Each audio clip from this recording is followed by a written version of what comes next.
اعوذ باللہ من الشیطان الرجیم بسم اللہ الرحمن الرحیم ان اللہ ملائکۃ یصلون علی النبی یا ایھا الذین آمنوا صلوا علیہ وسلموا تسلیما اللہم صلی علی سیدنا شفیعنا وحبیبنا وطبیبنا وکریمنا ومولانا محمد وبارک وسلم صلوا علیہ صلاۃ وسلاما علیک یا سیدی یا رسول اللہ صلی اللہ تعالی علیہ وسلم۔ حاضرین، خانقاہ عالیہ خدا نمایاں میں رمضان المبارک کے روزوں سے متعلق بیان جاری ہے۔ کل کے بیان میں ہم نے بتایا تھا کہ روزہ جو ہے ایک ایسی عبادت ہے جو بندے کو خدا سے قریب کر دیتا ہے، اور موجودہ وقت میں بندے کا اور رب کا رشتہ قرب کا جو ہے یہ 14 گھنٹے کا چل رہا ہے۔ روزوں کی فضیلت پر ہم نے کل بتایا کہ روزے داروں کو باب الریان سے جو ہے جنت میں داخل کیا جائے گا۔ روزے داروں کی اللہ تبارک و تعالیٰ کے نزدیک اتنی قدر و قیمت ہے کہ جب بندہ نیت کر لیتا ہے روزے کی اور روزہ اس کا شروع ہو جاتا ہے تو اس کے منہ کے اندر جو ہے مشک اور زعفران کی جو ہے خوشبو پیدا ہو جاتی ہے۔ جب افطار کا وقت ہوتا ہے تو حدیث شریف کے اندر اس طرح سے آتا ہے،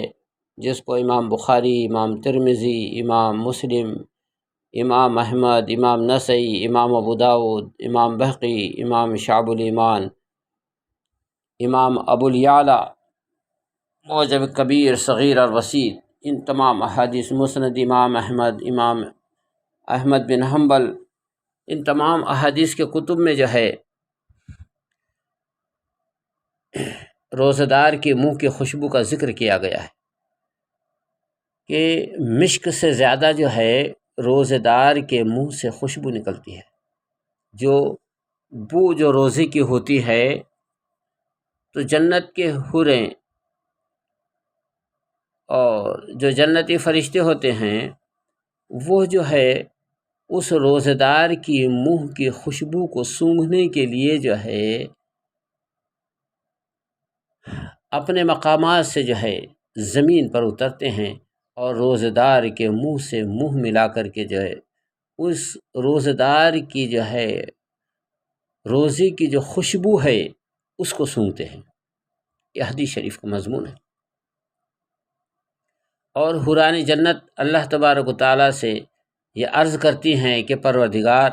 یہ تیرے جو روزدار بندے ہیں ان کے ساتھ تو ہمارا نکاح فرما دے۔ تو عزیز اور دوستو،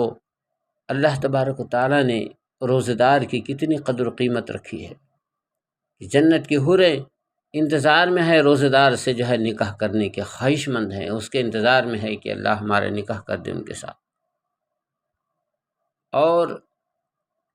اللہ تبارک و تعالیٰ کے مقرب فرشتے جو جنتی ہیں، جو جنت میں ہیں، جو جنت کی حوریں ہیں، وہ روزہ دار کے منہ کی خوشبو کو سونگھنے کے لیے زمین پر اترتے ہیں اور روزہ دار کے منہ کی خوشبو کو سونگھتے ہیں۔ عزیز اور دوستو،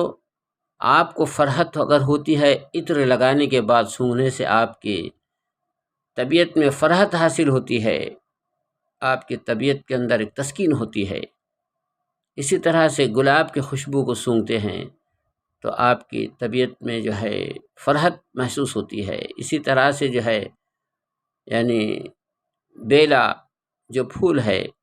اس کو سونگھنے پر بھی جو ہے آپ کی طبیعت میں فرحت ہوتی ہے۔ تو چمیلی ہے یا بیلا ہے یا لالا ہے، یہ جو جتنے بھی پھولوں کی اقسام ہے، ان پھولوں کی خوشبو سے آپ مست ہو جاتے ہیں اور اس کی خوشبو سے لذت حاصل کرتے ہیں، اس لیے جو ہے آپ خوشبو کا استعمال کرتے ہیں۔ تو ایسی ہی جو ہے بلا تشبیہ و تمثیل وہ جنت کی حوریں اور جنتی فرشتے جو ہے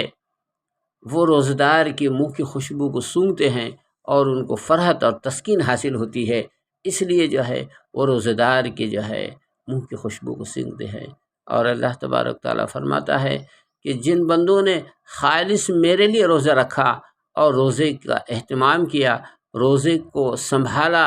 روزے کی پرہیزگاری کو سنبھالا، تو ہم جو ہے اس روزہ دار کے منہ کی خوشبو کو مشک سے زیادہ خوشبودار بنا دیتے ہیں۔ تو عزیز اور دوستو، یہ جو فضیلت حاصل ہے وہ ان روزہ دار کے لیے ہے جو محرمات سے اور مکروہات سے اور ممنوعات سے جو ہے اپنے روزوں کی حفاظت کرتے ہیں، ہر قدم پر اپنے روزے کو جو ہے یعنی بچانے کی کوشش کرتے ہیں، ہر قدم پر اپنے روزے کی حفاظت کرتے ہیں۔ جیسے کہ آپ جو ہے ایک کانٹے دار اور خاردار راستے سے چل رہے ہیں تو اپنے قدم کو ہر کانٹے کی چبھن سے بچانے کی کوشش کرتے ہیں، ایسے ہی جو ہے جو روزہ رکھنے والے، جو روزدار ہیں، وہ اپنے روزے کو اسی طرح سے گناہوں کے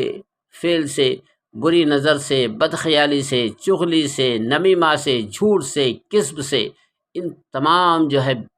یعنی جو چیزیں ہیں، جو تمام امراض ہے، ان سے بچاتے ہیں، تو وہ روزے اللہ کی بارگاہ میں بڑا پسندیدہ مقبول بارگاہ ہو جاتا ہے۔ روزہ دار جب روزہ رکھتا ہے اور وہ روزی کمانے کے لیے نکلتا ہے تو اللہ تبارک و تعالیٰ جو ہے ہر قدم اس کی عبادت کے لیے عبادت میں شامل کر دیتا ہے۔ فرشتے جو بیٹھے ہوئے ہیں کرامن اور کاتبین، جو دائیں اور بائیں لکھنے کے لیے بیٹھے ہیں، جب وہ قدم اٹھا کر کے چلتا ہے روزی کمانے کے لیے تو سب عبادت لکھا جاتا ہے۔ بندہ روزی کما رہا ہے تو عبادت لکھا جا رہا، بندہ اگر سو رہا ہے تو جو ہے کرامن کاتبین اس کو عبادت لکھ رہے ہیں۔ تو اس کا ہر فعل، ہر کام جو ہے عبادت بن جاتا ہے، بشرطے کہ جو ہے وہ روزے کو جو ہے اپنے تمام حرام چیزوں سے اور محرمات سے بچا کر کے لے کر چلے۔ اور اگر آپ نے روزہ تو رکھ لیا، نمازوں کی پابندی نہیں کر رہے ہیں، آپ تلاوت قرآن نہیں کر رہے ہیں، اللہ کی تسبیح نہیں پڑھ رہے ہیں، اپنے روزے کی حفاظت نہیں کر رہے ہیں، تو اللہ تبارک و تعالیٰ فرماتا ہے ایسے بھوکوں کی ہم کو حاجت اور ضرورت نہیں ہے۔ یہ تو فرق بھوکے ہیں، ان کے اندر جو ہے جو صفتیں ہیں وہ ان کے اندر نہیں ہے، نہ صبر کی صفت ہے، نہ شکر کی صفت ان کے اندر آئی، نہ حلم آیا، نہ بردباری آئی، نہ عبادت آئی،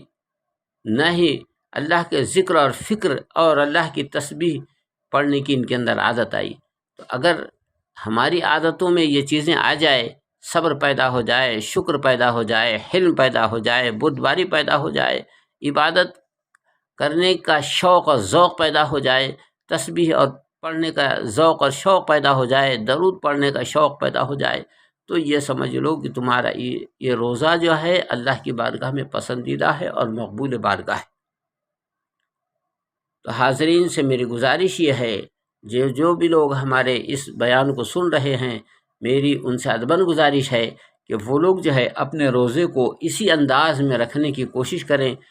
جیسا کہ جو ہے ہم آپ کے سامنے بیان کر رہے ہیں۔ تو آپ اپنے روزے کو جو ہے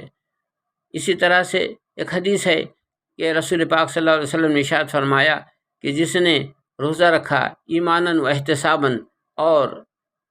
ایماناً اور احتساباً کا جو لفظ استعمال کیا ہے یہ بہت ہی جامع لفظ ہے۔ کہا کہ جس نے روزہ رکھا اور ایمان کامل کے ساتھ روزہ رکھا اور احتساباً، اور اپنے اس روزے کے اندر جو ہے پورے جو ہے دن کا حساب کرتا رہا، تو اللہ تبارک و تعالیٰ اس بندے کو جہنم سے آزاد کر دیتا ہے۔ تو یہ ساری نعمتیں اور برکتیں جو ہے روزے کی حفاظت میں ہے۔ روزہ رکھ لینا آسان ہے، لیکن روزے کی حفاظت یہ بہت نہایت ضروری ہے۔ اگر ہم نے اس کی حفاظت نہیں کی تو کوئی فائدہ نہیں پہنچے گا۔ جیسے کہ آپ نے ایک درخت لگایا، ایک پودا لگایا، اور پودا لگانے کے بعد میں جو ہے اس کی طرف دیکھا ہی نہیں صاحب، اس کو نہ پانی دیا، نہ اور اس کے بڑھنے کے لیے کوئی کھاد ڈالی، تو وہ پودا جو ہے یعنی بڑھنے کے بجائے وہ سوکھنا شروع ہو جائے گا۔ اس پودے کو جو ہے آپ نے پانی نہ دینے کے سبب، اس کی آبیاری نہ کرنے کے سبب، اس کی نگہداشت نہ کرنے کے سبب وہ پودا بڑھے گا نہیں بلکہ سوکھ جائے گا۔ ایسے ہی وہ روزہ جو تم نے رکھا ہے، اگر تم نے اس کا حساب نہیں کیا، اس کی پرہیزگاری نہیں کی اور تم میں تقویٰ اور پرہیزگاری نہیں آئی، تو وہ پودا جو ہے بڑھنے کے بجائے سوکھتا چلے جائے گا۔ تو اللہ تبارک و تعالی ہم کو روزے کی حفاظت کی توفیق عطا فرمائے، اور اللہ کے عبادت میں، اس کے ذکر میں، اس کے فکر میں، اس کی تسبیح میں ہمارے روزے کی تکمیل ہوتی جائے، اور گناہوں سے اللہ ہماری حفاظت فرمائے، ہر برے کام اور بدکاریوں سے اللہ ہماری حفاظت فرمائے۔ وآخر دعوانا ان الحمدللہ رب العالمین، استغفر اللہ ربی من کل ذنب واتوب الیہ، لا الہ الا اللہ وحدہ لا شریک لہ، لہ الملک لہ الحمد یحیی و یمیت بیدک الخیر وہو علی کل شیء قدیر۔